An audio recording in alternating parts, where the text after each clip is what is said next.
Diputados y senadores del Congreso de la Nación, gobernadores, ministros de la Corte Suprema de Justicia, embajadores y quienes nos acompañan hoy en este recinto, nos reunimos aquí, como marca la Constitución Nacional, para comunicar el estado de nuestra nación a todo el pueblo argentino, que nos está mirando a lo largo y a lo ancho de todo el país. En el día de hoy se cumplen exactamente 82 días desde que asumimos el desafío de conducir la nación, en lo que es posiblemente el momento económico más crítico de su historia. Luego de más de 100 años de insistir con un modelo empobrecedor y habiendo olvidado casi por completo las ideas que hicieron grande nuestro país, los últimos 20 años han sido particularmente un desastre económico, una orgía de gasto público, emisión descontrolada que tuvo como resultado la peor herencia que ningún gobierno en la historia argentina haya recibido jamás. De hecho, los déficits gemelos que heredamos alcanzaron los 17 puntos porcentuales del PBI. Muchos de los datos económicos de la herencia que recibimos son públicos desde el día 1 en que tomamos el mando del país. 5 puntos de producto de déficit fiscal en el Tesoro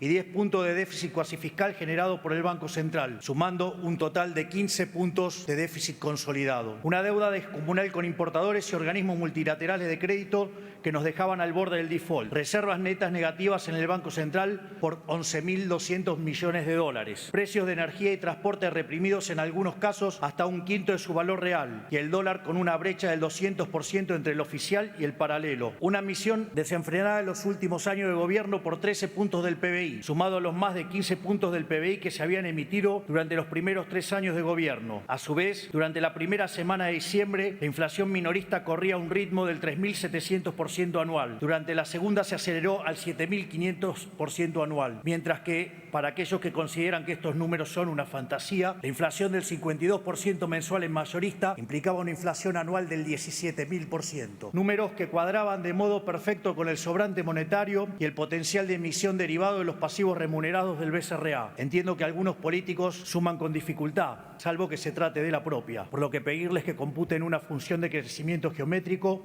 es un oxímoron para aquellos que no la han visto, no la ven y no la verán. Nada de todo esto es nuevo. Sin embargo, el desastre no termina ahí. En la medida que auditamos la Administración Pública Nacional y se van materializando algunos síntomas rezagados del caos económico que nos dejaron, vamos conociendo mayor profundidad el tamaño de la crisis que heredamos, una crisis que está presente en todas las dimensiones de la vida de la sociedad. Tal vez el indicador más descarnado de la herencia que hemos recibido lo conocimos recientemente, al haberse hecho público el dato de que cerca del 60% de los argentinos se encuentran por debajo de la línea de pobreza. Sin embargo, para algunos pareciera que la pobreza apareció de un día para el otro. Les comento que el salario real resulta de la productividad marginal del trabajo y que la misma viene dada por la acumulación del capital. Por ello, la tan mentada frase de combatiendo al capital atenta contra la inversión, reduce el stock de capital por habitante y como consecuencia de ellos los salarios reales. Esta locura a la que nos ha llevado el populismo ha hecho que el salario promedio en dólares al tipo de cambio paralelo, porque el precio es al que hay, sea de $300, cuando en la década de los 90 había llegado a los $1.800, que expresado en moneda de hoy serían $3.000. Esto es, el populismo nos quitó el 90% de nuestros ingresos, llegando a un nivel de locura tal donde un tercio de los trabajadores formales son pobres. Esto es un dato desgarrador que revela crudamente la brutalidad de la herencia que hemos recibido y los estragos que ha producido el famoso modelo del Estado presente, de ser el país más rico del mundo cuando abrazamos la idea de la libertad, a ser un país donde 6 de cada 10 argentinos son pobres, mientras la mayoría de los políticos, como muchos de ustedes, son ricos. A esta tragedia de la pobreza, que se ha multiplicado por 10 en los últimos 50 años, se le suman como problemas adicionales deudas sociales y problemas profundos en todas las dimensiones de la vida argentina. Una sociedad con cifras récord de indigencia y que al mismo tiempo nunca en su historia repartió tanta asistencia social como ahora, donde buena parte de esa asistencia funciona como botín de guerra para organizaciones de izquierda que le roban la plata a quienes dicen defender y atenta contra aquellos que la producen. Una sociedad con un mercado laboral donde el sector privado formal se encuentra congelado, que producto de la rigidez y sus altos costos laborales, hace 12 años no produce un solo puesto de trabajo nuevo, mientras el empleo público y el trabajo informal son lo único que crecen. Y como si fuera poco, un sistema previsional quebrado, que cuenta cada día en menos ingresos en proporción a sus gastos y que en los últimos 10 años incorporó casi 4 millones de beneficiarios sin aportes a través de moratorias que son una afrenta moral para todos aquellos que durante toda su vida cumplieron con su responsabilidad. Los jubilados, víctimas de esta herencia, continúa atados a una fórmula que quisimos cambiar porque pulveriza sus ingresos en un régimen de alta inflación a causa del gobierno pasado y que si no fuera por la recomposición discrecional de los bonos que estamos llevando adelante, hubiera redundado en una pérdida de hasta 40% de su poder adquisitivo. De hecho, el uso recurrente de bonos compensatorios es una clara muestra de lo mal diseñada que está la fórmula y que la misma requiere ser modificada de manera urgente, de modo tal que los jubilados no sean víctimas de los desaguisados de la política. En materia de seguridad, nos encontramos con una sociedad abandonada a su suerte, ciudades enteras rehenes del narcotráfico, las calles tomadas por el caos y el desorden, ambos generados por las organizaciones de izquierda en su afán de extorsionar constantemente a los distintos gobiernos, un caos que la política alimentó durante los últimos 20 años para beneficio propio. Frente a ellos, unas fuerzas de seguridad maltratadas y pisoteadas por los gobiernos anteriores, que los ataron de manos y les impidieron cumplir con su trabajo, poniéndose del lado de los delincuentes, ejemplificado en el absurdo de soltar presos durante la pandemia. En lo que respecta a la educación, una crisis que ya arrastra décadas, que es cada vez más profunda y que ha redundado en que hoy la mitad de los chicos de tercer grado no entiende que leen en Argentina y el 70% no puede resolver un problema de matemática básica. Esta es la realidad actual del país con más premios Nobel de la región, que supo ser en su pasado un faro de calidad educativa. El analfabetismo incipiente es a nuestra educación lo que la inflación es a nuestra economía. En el plano de la educación superior, la creación de universidades se ha convertido en un negocio más de la política y en los profesorados e institutos de formación docente proliferan currículas educativas de izquierda, abiertamente anticapitalistas y antiliberales, en un país en el cual lo que se necesita es más capitalismo y más libertad. En materia de salud, un sistema empujado hacia una crisis de desabastecimiento causada por la política comercial irresponsable del gobierno anterior, que dejó a médicos, pacientes y familias sin stock de insumos médicos de todo tipo y en particular de medicamentos especiales como los oncológicos. Todo esto en el medio de la farsa del Estado te cuida durante la pandemia, donde si hubiéramos hecho las cosas como un país mediocre, hubiéramos tenido 30.000 muertos, de verdad, mientras que tuvimos 130.000 con el dolor enorme que ello significa. Esto es, nos vendieron la idea de que el Estado trabaja como un seguro, pero en la vida real, cuando el siniestro ocurre, defoltea. En términos técnicos, ello ocurre cuando se roban la prima, tal como se puede inferir de un Estado que todo lo hace muy mal. En el plano de la defensa, heredamos un ejército desfinanciado y hasta desprestigiado por el propio Estado, sin los recursos ni la preparación para hacer frente a los desafíos de un mundo en constante cambio y cada vez más alejado de la paz. Como si fuera poco, esta debacle nacional nos está llevando cada vez más a la irrelevancia en el concierto de las naciones, volviéndonos incapaces de proteger nuestro propio territorio y obligándolos a arrastrarnos ante los países más cuestionados del mundo. Esta es la realidad que nos dejaron a nosotros, que somos por derecho e historia uno de los países más importantes del mundo. Un país que hace 120 años tenía uno de los 3 PBI per cápita más altos del mundo y recibía inmigrantes de todos los confines del planeta. Detrás de todos estos males nos encontramos con un Estado nacional inoperante, quebrado y que no puede ni siquiera cumplir con sus funciones básicas. Un Estado que hace todo y todo lo hace mal, generando perjuicio en cada aspecto de la vida social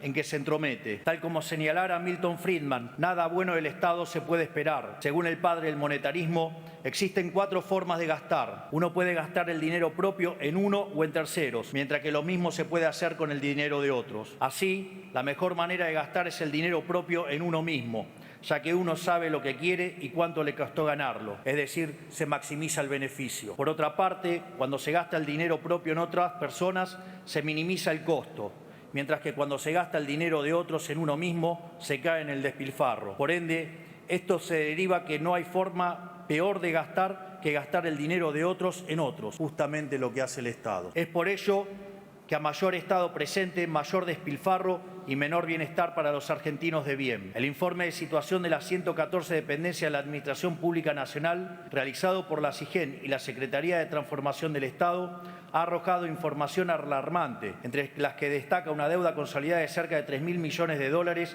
en bienes y servicios impagos. Un Estado que no solo no controla, sino que lo que controla lo controla mal, diseñado no para cumplir sus funciones básicas, sino para generar un kiosco en cada lugar donde sea posible, para beneficio del burócrata de turno. Tal vez el caso de los seguros que hemos visto recientemente en los medios sea el mejor ejemplo de esto. Un sistema diseñado para generar un intermediario entre los distintos organismos del Estado de manera de poder cobrar retornos de cada operación. Un sistema corrupto que ha generado cientos de millones de dólares de retorno que terminaron en los bolsillos de los políticos. Es esa tal vez la mejor definición que podemos dar de la situación en la que hemos encontrado el Estado. Una organización criminal diseñada para que en cada permiso, en cada regulación, en cada trámite y en cada operación haya una coima para el político de turno. Este esquema putrefacto está extendido a todos los poderes del Estado, tanto el Poder Ejecutivo, el Poder Legislativo y el Poder Judicial, y en todos sus niveles, nacional, provincial y municipal, sustentados por medios de comunicación que viven de la pauta oficial y formadores de opinión ensobrados,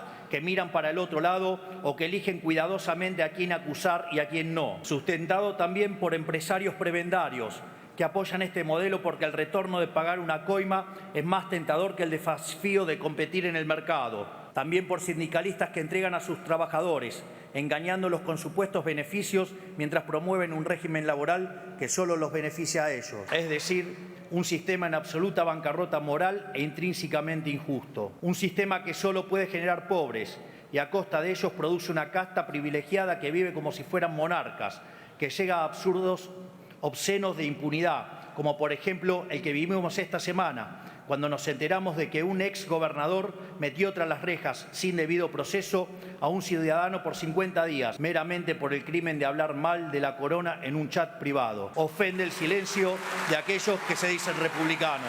Por si no se escuchó por los aplausos, ofende el silencio de aquellos que se dicen republicanos. Tras haber visto con mis propios ojos y en detalle la vulgaridad del despilfarro con el que la política se acostumbró a vivir, ratifico una vez más que no se trata de impericia, que un sistema que haga tanto daño a tanta gente no es casualidad el desastre en lo que nos han sumergido. Se trata de un esquema consciente y planificado, se trata de lo que yo llamo el modelo de la casta. Es que hay una relación íntima entre los privilegios de la política y el malestar del común de los argentinos. Es precisamente el modelo económico del Estado presente, un régimen de gasto público alto, déficit fiscal, deuda y emisión monetaria, el sistema del que la casta política se sirve para expropiar riqueza de los argentinos de bien y dárselos a sus clientes y amigos.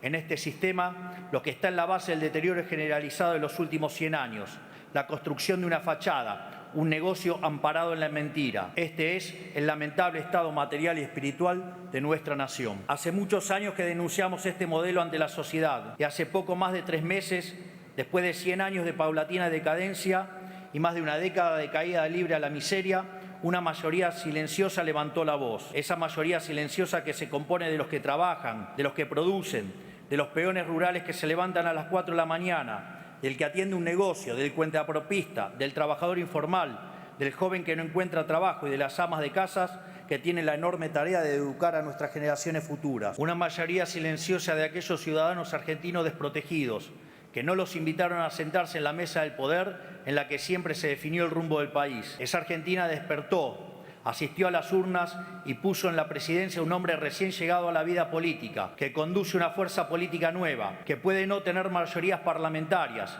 ni intendentes, ni gobernadores, pero que sabe lo que tiene que hacer, sabe cómo hacerlo y tiene la convicción para hacerlo. Un presidente que puede no tener el poder de la política, pero que tiene el poder de la convicción y el apoyo de los millones de argentinos que quieren un cambio de verdad. Porque como dicen las Sagradas Escrituras en el libro de Macabeos y que se conmemora en la fiesta de Hanukkah, la victoria en la guerra no depende de la cantidad de soldados, sino de las fuerzas que vienen del cielo. Hace 35 años, en su primer discurso acerca del Estado de la Nación, el presidente Carlos Saúl Menem dijo que el coraje de un pueblo no se comprueba únicamente en el campo de batalla o al enfrentar desgracias, sino que también se comprueba por la cantidad de verdades que es capaz de soportar. Él le hablaba al pueblo argentino en un contexto con algunas similitudes económicas al contexto actual, que lo instaban a tomar decisiones difíciles, similares a las que me toca tomar a mí hoy. Durante la campaña electoral le hablamos al pueblo argentino con la verdad por primera vez en décadas, y el pueblo lo comprendió, lo aceptó y nos eligió.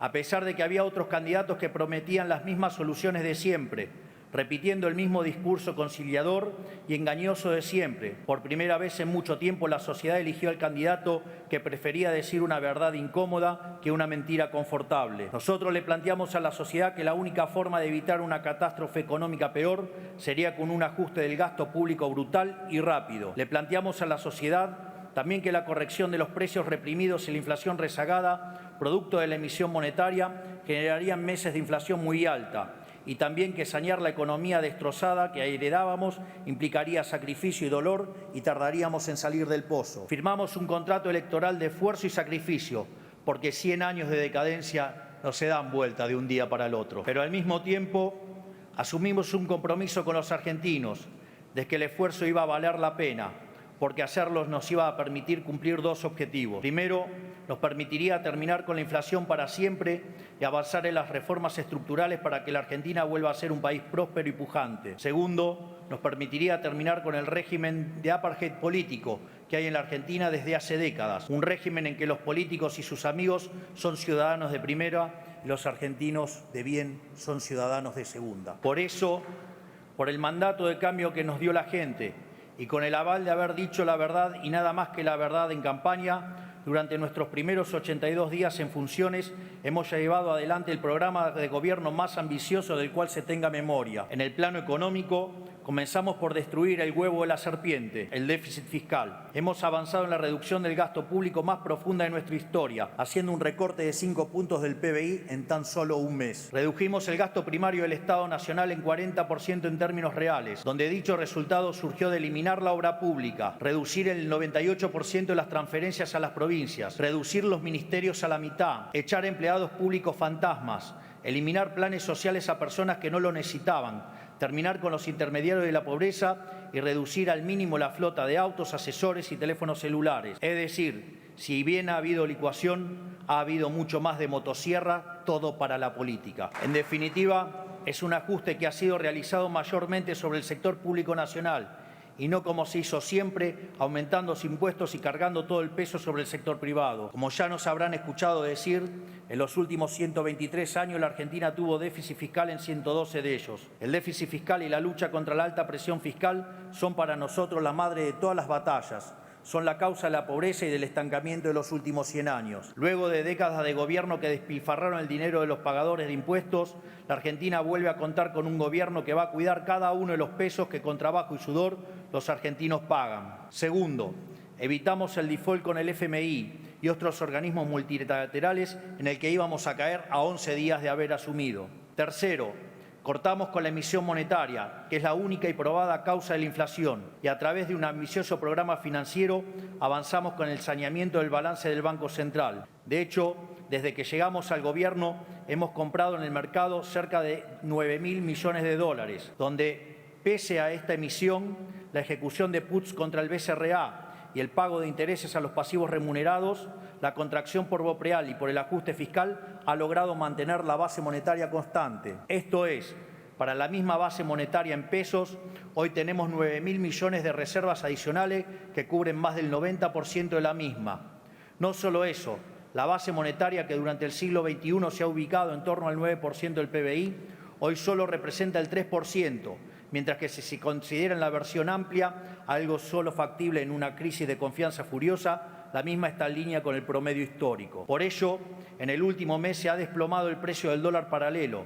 La brecha con el dólar de importación corregido por impuesto país ha desaparecido y los futuros del dólar se han alineado con las pautas establecidas por el BCRA, en un contexto en el cual el precio de los bonos sube, el riesgo país baja y las acciones vuelan por las nubes pese a los intentos de algunos degenerados fiscales por sabotear el futuro de los argentinos de bien. Por lo tanto, en este contexto, pese a que aún quedan algunos meses de alta inflación, la misma seguirá cayendo fuertemente y la salida del cepo estará cada vez más cerca.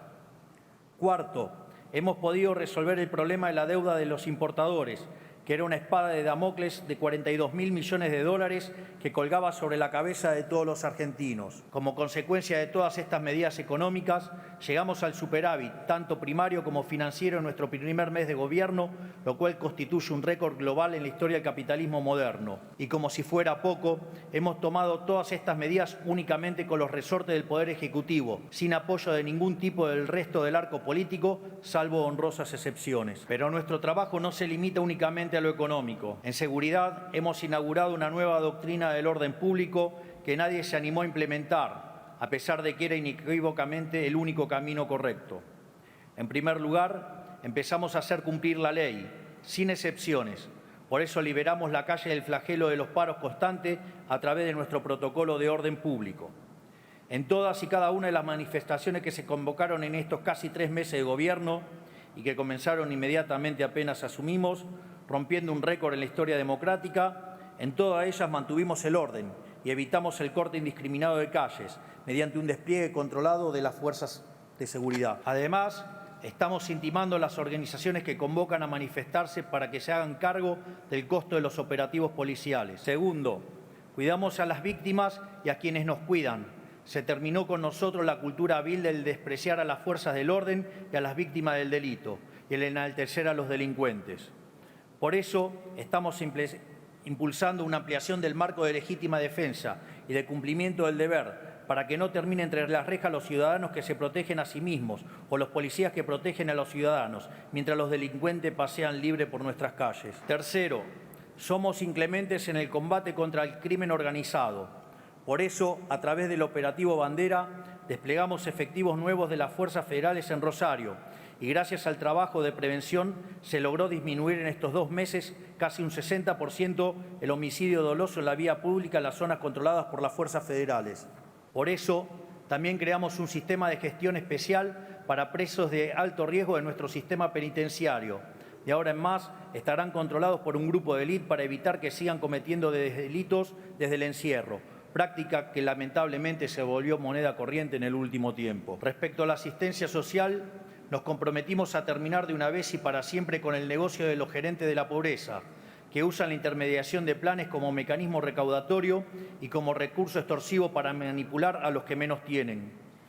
Por eso llevamos adelante un proceso de auditoría de los planes sociales que arrojó, como sospechábamos, que al menos 52.000 planes Potenciar Trabajo estaban asignados de forma indebida a beneficiarios que no cumplían las condiciones. Planeros VIP que cobraban fraudulentamente sin necesitarlo, muchos de esos mientras viajaban en avión al exterior, muchos con conexiones espurias en la política, muchos empleados públicos y cuya eliminación del padrón redundó en un ahorro anual de 43.000 millones de pesos. Por eso también implementamos la línea 134 del Ministerio de Seguridad, que nos ayudó a poner al descubierto el mecanismo perverso que las organizaciones piqueteras usan para llevar gente contra su voluntad a las manifestaciones, bajo amenaza de quitarles el plan. Recibimos cerca de 80.000 llamados que decantaron en más de 1.300 denuncias judicializadas. Y llegamos a descubrir, gracias a este sistema de denuncias, a la cara más oscura de este fenómeno. Una banda política en Chaco que explotaba sexualmente a mujeres y arbitraba sus planes sociales. Estamos terminando con la extorsión de las organizaciones sociales hacia los beneficiarios. Y gracias al protocolo de seguridad instrumentado por la ministra Patricia Bullrich, estamos terminando también con la extorsión cotidiana que las organizaciones sociales le imponen a la sociedad cada vez que cortan una calle. Siempre los dijimos, en nuestro gobierno el que corta no cobra. Pero nosotros tenemos la vocación de proteger lo más posible a las víctimas del sistema empobrecedor que estamos intentando cambiar. Ningún argentino tiene la culpa de que la inoperancia y avaricia de los políticos hayan destruido sus ingresos, y menos los más vulnerables. Por eso decidimos terminar con el sistema de intermediación de la asistencia y fortalecer los mecanismos de asistencia directa.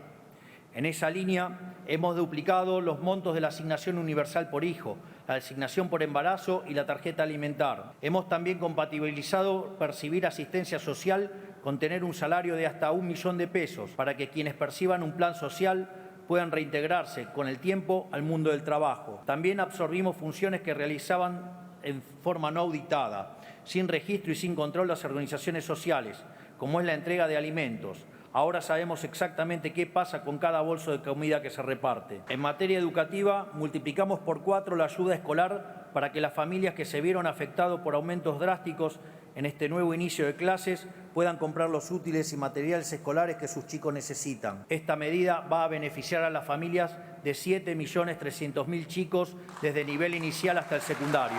En una Argentina donde los chicos no saben leer y escribir, no podemos permitir más que Baradel y sus amigos usen a los estudiantes como rehenes para negociar paritarias con los gobiernos provinciales. Por eso, incluimos en el decreto de necesidad y urgencia la educación como servicio esencial, lo cual les sacará el arma de la mano a los sindicatos y los obligará a prestar al menos un 70% del servicio educativo durante cualquier huelga. Siempre dijimos que le pedimos el voto a la gente no para que nos dé el poder a nosotros, sino para devolvérselo a los argentinos. Esa cruzada empieza por reducir el tamaño del Estado a su mínimo indispensable y purgarlo de privilegios para los políticos y sus amigos. Por eso pasamos de 18 a 8 ministerios y de 106 a 54 secretarías, reduciendo los cargos públicos jerárquicos en más de un 50%. Eso sí es motosierra. Por eso, también cancelamos la publicidad oficial en medios de comunicación por un año, lo que va a redundar en un ahorro de más de 100.000 millones de pesos, si tomamos como parámetro lo que se gastó el año pasado. Es una inmoralidad que en un país pobre como el nuestro, los gobiernos gasten el dinero de la gente para comprar voluntades de periodistas. Además, eliminamos agencias de gobierno como el INADI, que además de cumplir el rol de policía del pensamiento, contaba con un presupuesto anual de 2.800 millones de pesos para mantener militantes restados. En esta misma línea vamos a cerrar la agencia TELAM, que ha sido utilizada durante las últimas décadas como agencia de propaganda kirchnerista. Redujimos las transferencias discrecionales a las provincias al mínimo, recursos que históricamente se usaron como moneda de cambio para comprar apoyos políticos. Para que dimensionen de qué se trata, si lo actualizamos al valor de hoy, el año pasado el Estado Nacional gastó 5,4 billones de pesos en transferencias discrecionales a las provincias. Tanto yo como mis funcionarios viajamos en vuelos comerciales y no en aviones privados, como están acostumbrados a hacer los políticos que tienen una concepción laxa de para qué sirve un avión sanitario. Por eso, en los próximos días, la Administración Nacional de Aviación Civil establecerá un nuevo criterio regulatorio para que ningún político ni familiares de políticos puedan usar aviones privados, salvo para cuestiones estrictamente oficiales. También, desde el 1 de marzo, ningún funcionario que viaje con un pasaje pagado por un organismo público puede acumular millas para viajes personales, un privilegio sin sentido que grafica a la perfección el modelo de la casta. Terminamos también con el Festival de los Vehículos Oficiales, que los usaba cualquiera para cualquier cosa, como si un director de recursos humanos necesitara chofer. Todos los ministerios han cumplido con el mandato de decomisar al menos el 30% de su flota. También eliminamos las CIRAs y licencias no automáticas para las importaciones, de modo tal que le hemos puesto un punto final a la discrecionalidad y al amiguismo. Ahora el que quiere importar lo puede hacer sin preguntarle a nadie. Se acabó la era de las coimas a cambio de permisos de importación. Por último, firmamos también un mega decreto de necesidad y urgencia para, por primera vez en 3 décadas, devolverle la libertad a los argentinos en vez de cercenarla. En ese decreto estaban incluidos 366 artículos que eliminan o modifican regulaciones que entorpecían la economía, le complicaban la vida a la gente para proteger algún privilegio o agravaban los problemas que pretendían solucionar. Dentro de estas cosas, quiero resaltar: liberamos la elección de las obras sociales para que los trabajadores ya no estén presos del sindicato de su actividad y puedan elegir cuál prestador de servicios prefieren. Derogamos la nefasta ley de alquileres y pasó exactamente lo que dijimos. La oferta de bienes en el mercado se duplicó de diciembre a febrero y, en consecuencia, el valor en términos reales de los alquileres bajó. Derogamos también la nefasta ley de abastecimiento, que era una herramienta que los políticos utilizaban para extorsionar a las empresas, y prohibimos la potestad de la política de prohibir exportaciones. Modernizamos la legislación laboral para facilitar la contratación del empleo registrado, algo que fue combatido por los sindicatos. Sin embargo, todos estos logros primerizos representan únicamente la superficie de los grandes cambios que venimos a implementar en la Argentina.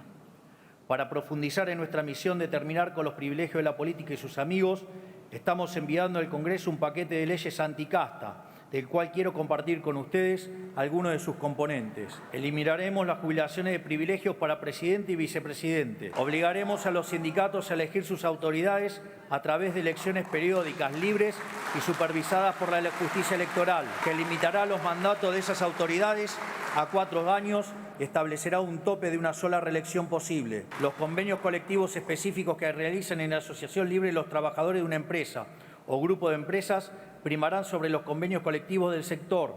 Vamos a terminar con esa locura de imponerle a la gente las condiciones laborales que define atrás de un escritorio un señor que no trabaja hace 30 años. Las personas condenadas por corrupción en segunda instancia no podrán presentarse como candidatos en elecciones nacionales. Además, todo exfuncionario público con condena firme En segunda instancia, por delitos de corrupción, perderá automáticamente cualquier beneficio que tenga por haber sido funcionario. Reduciremos drásticamente la cantidad de contratos para asesores de los diputados y senadores de la Nación. Ha sido una práctica común de la política que los representantes del pueblo armen pymes de 30 o 40 asesores cada uno, dilapidando los recursos de los argentinos. Se descontará la jornada del sueldo a los empleados del Estado que no vayan a trabajar por motivo de paro y, a su vez, eliminaremos el financiamiento público de los partidos políticos. Cada partido tendrá que financiarse con aportes voluntarios de donantes o afiliados propios. Todos los economistas serios del mundo, salvo algunos perros falderos de la política argentina, coinciden que financiar el Tesoro con dinero emitido por el Banco Central genera inflación. Esto no es opinable. Financiar al Tesoro con emisión está simplemente mal, técnica y moralmente mal. Esto es así porque genera inflación y porque licúa la capacidad de compra de todos los argentinos. ¿Y para qué? Para poner plata en la mano de la política, que no la usan para otra cosa que su provecho personal. Sin embargo, en Argentina lo hemos hecho una y otra vez y como resultado somos uno de los países que más inflación ha tenido en la historia moderna. Con nosotros se acaba. Vamos a enviar un proyecto al Congreso para penalizar por ley al presidente de la Nación, al ministro de Economía, a los funcionarios del Banco Central y a los diputados y senadores que aprueben un presupuesto que contemple financiar déficit fiscal con emisión monetaria para terminar de una vez por todas y para siempre con estas prácticas insostenibles moralmente y criminal. Y además propondremos que dicho delito esté a la altura de un delito de lesa humanidad, de manera tal que sea imprescriptible, para que tarde o temprano paguen el costo de sus acciones. Estas son solo algunas de las reformas que vamos a implementar. Avanzaremos, ya sea a través de proyectos de ley, de decretos o modificando regulaciones, en el proceso de regulación económica más ambicioso de nuestra historia. Porque si no cambiamos este modelo económico de raíz, la Argentina no tiene futuro. Sin embargo, todas estas medidas que hemos implementado, como también los proyectos de reforma que hemos promovido, han sido recibidos con recelo y desconfianza por buena parte de la dirigencia política argentina, por no decir con abierto rechazo.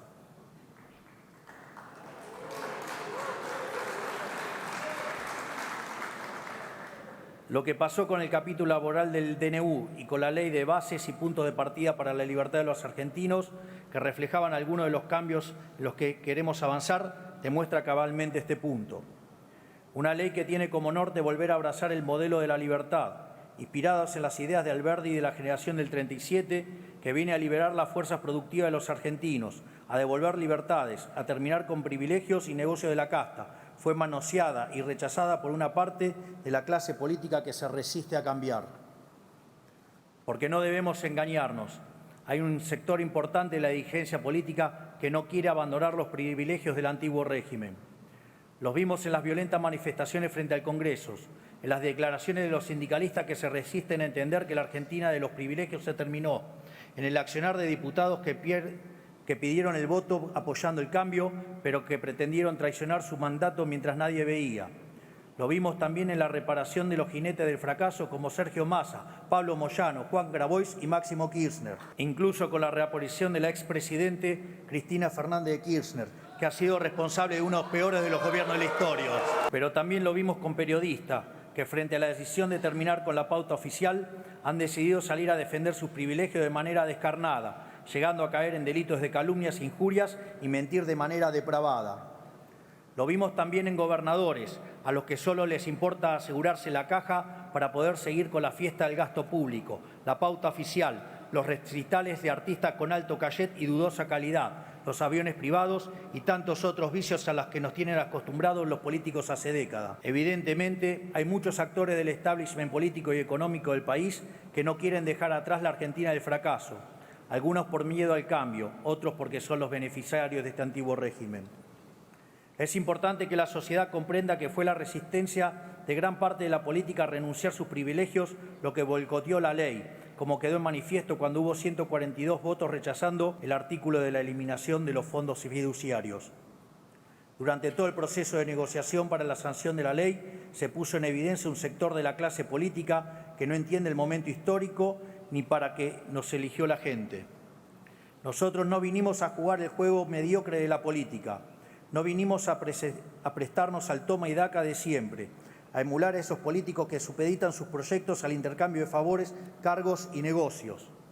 No vinimos a hacer más de lo mismo, vinimos a cambiar el país en serio. Por eso, antes que aprobar un proyecto vaciado de contenido, preferimos retirarlo. No negociamos el cambio y vamos a cumplir la promesa que le hicimos a la sociedad con o sin el apoyo de la dirigencia política. Lo haremos con las herramientas que nos puedan brindar o lo haremos únicamente con los resortes legales del Poder Ejecutivo, como venimos haciendo hasta ahora. Porque nosotros, cuando nos encontramos con un obstáculo, no vamos a dar marcha atrás, vamos a seguir acelerando. Ahora, la realidad es que hoy nos encontramos frente a un punto de inflexión. La crisis que hemos caracterizado es mucho más profunda que simplemente material.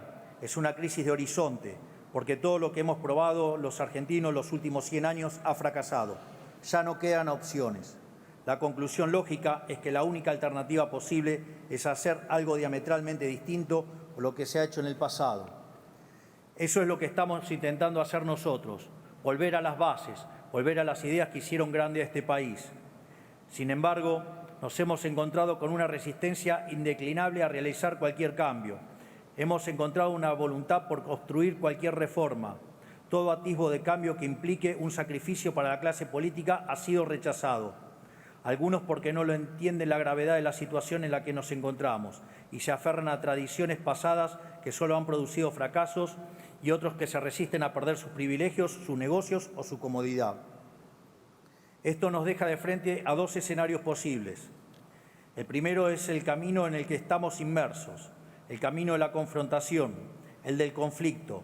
Ese no es el camino que elegimos y lo hemos demostrado haciendo el intento de enviar a este honorable casa un ambicioso proyecto de ley con la expectativa de que fuera acompañado. Ahora, si bien no elegimos el camino de la confrontación, tampoco le escapamos, porque sabemos desde el día que decidimos meternos en política que dar esta pelea no iba a ser fácil.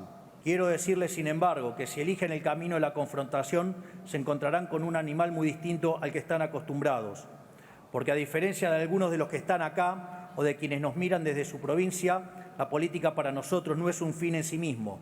No vivimos por la política, no vivimos de la política, no tenemos ambición de poder. Lejos de todo eso, lo único que tenemos es sed de cambio. Nosotros no tomamos decisiones pensando en nuestra carrera política. Nosotros vinimos a enarbolar las banderas de la libertad, con plena conciencia de que íbamos a tener que pagar los costos de la fiesta obscena que muchos de ustedes realizaron. Porque lo que nos mueve a nosotros no es el poder por el poder mismo, sino nuestra causa sagrada, la defensa de la vida, la libertad y la propiedad privada de los argentinos. No buscamos ni provocamos la confrontación. No queremos discutir el pasado, venimos a plantear una agenda de futuro, porque como dice el refrán, el secreto del cambio es concentrar toda tu energía no en luchar contra lo viejo, sino en construir lo nuevo. Nosotros venimos a poner nuestra energía en construir lo nuevo, pero quiero decirles a todos los que están acá y a quienes nos están mirando que si lo que buscan es el conflicto, conflicto tendrán. Porque a diferencia de algunos de ustedes, que están pensando en su próxima elección o en sus propios intereses, nosotros solo pensamos en defender la causa de la libertad, en reconstruir nuestra nación y en brindarle un futuro de prosperidad a nuestros hijos a cualquier precio. Sin embargo, la confrontación no es el camino que queremos ni el que elegimos.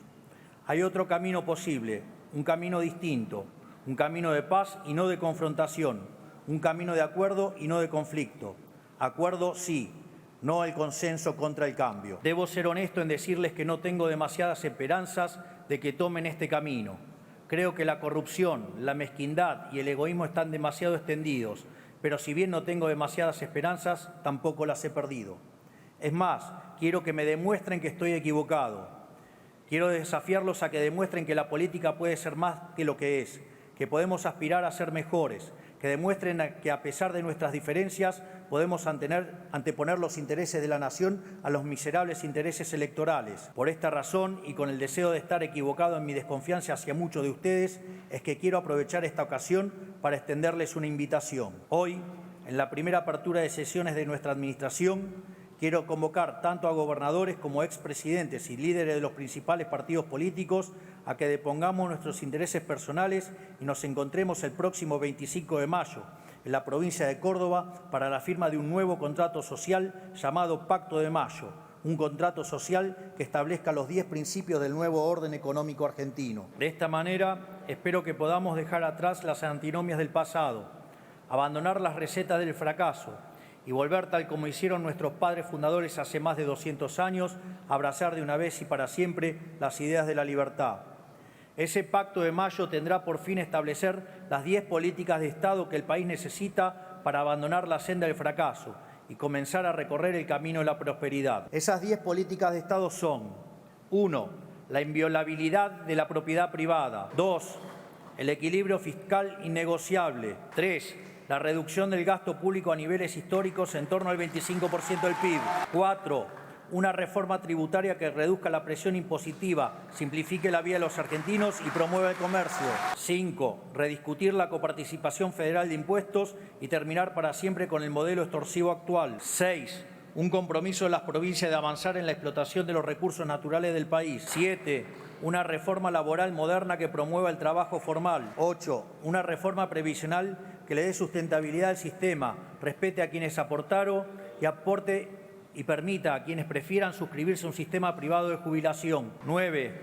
Una reforma política estructural que modifique el sistema actual y vuelva a alinear los intereses de los representantes y los representados. 10. Y por último, la apertura del comercio internacional de manera que la Argentina vuelva a ser un protagonista del mercado global. Estas 10 ideas, que son las bases del progreso de cualquier nación, podrán sentar las condiciones del crecimiento argentino por los próximos 100 años, para que una vez más la Argentina sea un faro de luz para Occidente. Toda la política está convocada a acompañarnos. No nos importa quiénes sean, de dónde vengan, ni qué ideas hayan defendido. Para mostrar el compromiso del Gobierno de avanzar en esta dirección, he instrumentado al jefe de gabinete, al ministro de Economía y al ministro del Interior a que, como primer paso antes de firmar el Pacto de Mayo, convoque a los gobernadores de todas las provincias argentinas a la Casa Rosada para firmar un preacuerdo y sancionar tanto la ley Bases como un paquete de alivio fiscal para las provincias. Sancionadas ambas leyes como muestra de buena voluntad, podremos empezar a trabajar en un documento común basada en estos 10 principios esbozados previamente, para así, el 25 de mayo de este año, reunidos en la DOCTA, podamos dar inicio a una nueva época de gloria para nuestro país. Esta es la oferta que nosotros ponemos sobre la mesa. Quedará en ustedes y en el resto de la dirigencia argentina saber aprovechar la oportunidad de cambiar la historia, o en lo contrario, pretender continuar por este camino de decadencia por el cual nos han traído. Ese día veremos quiénes están sentados en la mesa trabajando por los argentinos y quienes pretenden continuar por este camino de servidumbre. Quiero ser claro acerca de la naturaleza de esta convocatoria. Nuestras convicciones son inalterables. Ordenaremos las cuentas fiscales de la Argentina con o sin la ayuda del resto de la dirigencia política. Pero si el resto de la política acompaña, lo haremos más rápido y mejor, con menor costo social y mayor costo para quienes viven de este sistema. Si el resto de la política acompaña, las reformas que implementaremos tendrán un carácter más duradero y, en consecuencia, generarán mayor seguridad para los actores económicos locales y extranjeros, lo cual redundará en acelerar el crecimiento económico, la caída de la pobreza y la mejora del bienestar. Este momento histórico no es para cualquiera, no es para dirigentes que especulan políticamente, no es para quienes piensan que gobernar es un concurso de popularidad, no es para los que quieren mantener sus privilegios a costa de un país quebrado y no es para almas bellas para las cuales las formas o las comas en un texto pesan más que la voluntad de cambio. Es para hombres o mujeres de Estado, para patriotas, para aquellos que piensan en la historia, que están dispuestos a arriesgarlo todo en beneficio de la nación, porque arreglar este país requiere de enormes sacrificios. Nosotros no gobernamos para ser populares. La búsqueda de popularidad es un mal consejo para un líder. Es esa brújula la que empujó a los gobiernos de los últimos 20 años a postergar medidas que, si bien eran difíciles, eran también necesarias. Nosotros no escuchamos esos cantos de sirena. No gobernamos para ser populares ni hoy ni mañana. Gobernamos para todos los argentinos, incluso para los argentinos que aún no nacieron, para que algún día, dentro de 30 años, cuando la Argentina sea una potencia mundial, las generaciones futuras miren para atrás y digan: fue ahí, en la DOCTA, que nuestra querida provincia de Córdoba, que comenzó el camino de la prosperidad. Por eso tenemos la mano firme, porque tenemos el rumbo claro. Por eso también aceptamos pagar todos los costos políticos para lograr esos cambios, inclusive costos políticos que no nos correspondan. Porque si el precio de arreglar este país es caer al ostracismo, Allí me encontrarán con orgullo, porque para nosotros no hay nada más sagrado que la lucha por la libertad. Miro a la Argentina y veo un país con todo por hacer, un país rico en recursos naturales, rico en capital humano y con un espíritu hambriento de prosperidad, pero encerrado, encorsetado y reprimido por un modelo que solo puede conducir al fracaso.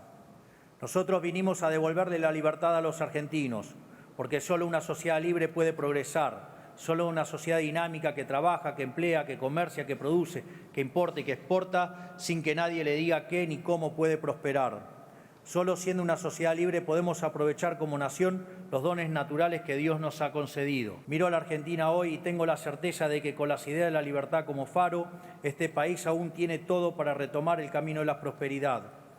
Para eso gobernamos, para volver a hacer de la Argentina una de las grandes naciones del mundo, líder y referencia de la región, una potencia productiva, agrícola, energética, comercial, marítima y tecnológica, llena de vida, voraz por poblar los rincones de la patria con el espíritu de frontera que alguna vez nos caracterizó.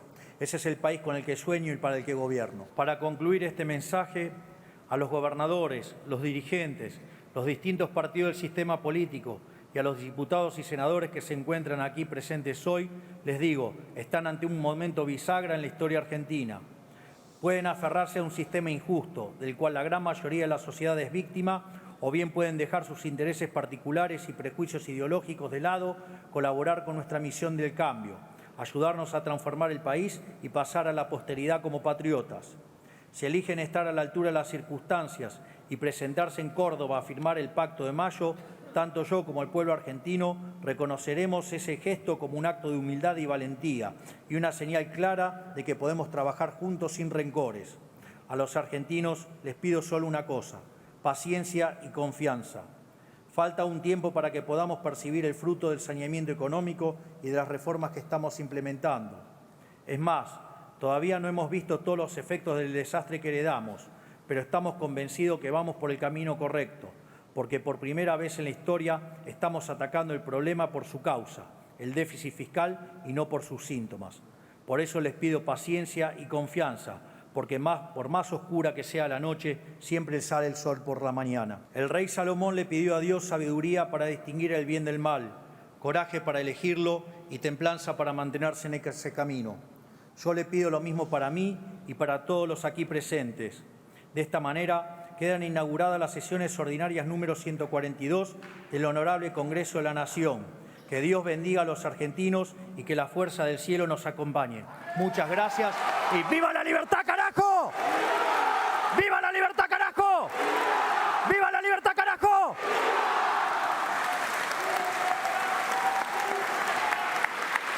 Habiéndose cumplido el objetivo de esta solemne asamblea, queda levantada la misma.